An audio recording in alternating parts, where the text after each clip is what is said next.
The apartment was eerily silent, a vacuum of memories echoing in every corner as I stood motionless by the open door. My heart raced in my chest, each beat a thunderous reminder of the betrayal I had just uncovered. The crumpled note lay on the coffee table, stark and accusatory. I had given him everything, every ounce of my devotion, my future woven into the fabric of us, yet, in my most fragile moment, he unraveled it with someone else. I had walked into our home ready to share the news that I had lost my job, seeking solace and understanding. Instead, I found betrayal, a constellation of lies that shone blindingly bright. In that moment of heartbreak, I realized I had tethered my self-worth to someone who wasn't even looking. For days, I drifted through the motions, numbness an old, cloying companion. But then came the quiet resolve.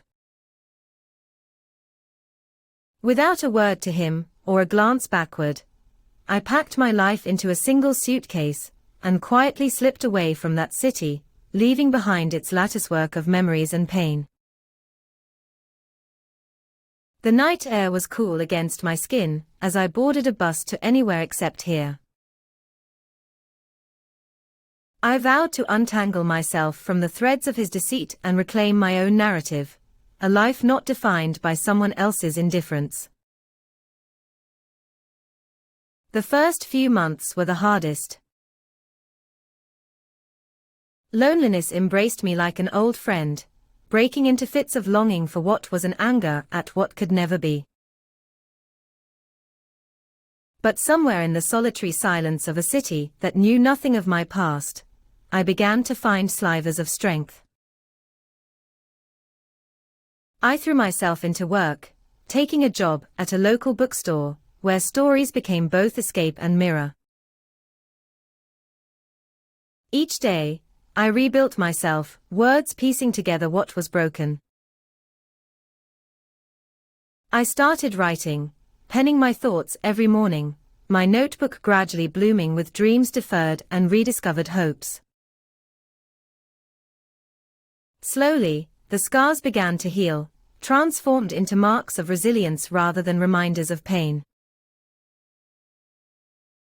5 years passed like sand through an hourglass, each grain a moment of growth and renewal. I had clawed my way through darkness to find not just light, but a beacon burning from within. Now a respected editor, my life was punctuated by successes I had once deemed impossible. These triumphs stitched themselves into the very fabric of who I had become. It was by chance, a serendipitous unfolding, that I found myself back in the city that once unraveled me.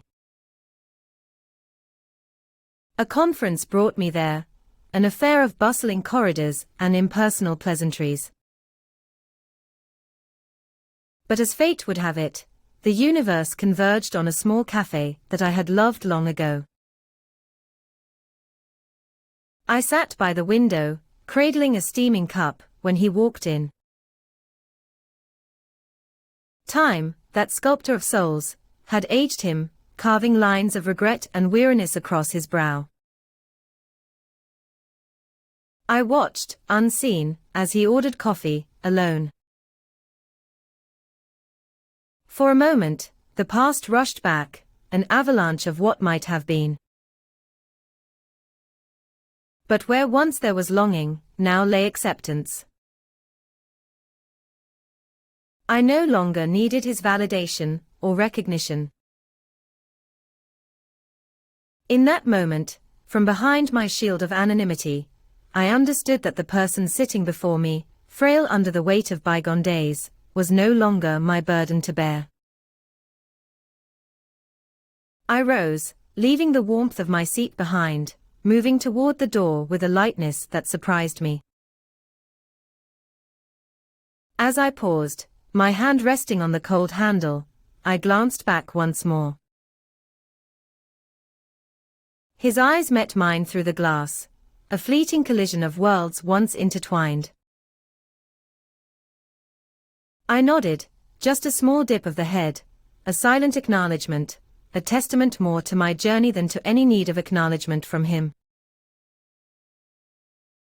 And then I walked away, my footsteps echoing not with the sound of retreat, but with the rhythm of a life reclaimed, a narrative wholly my own.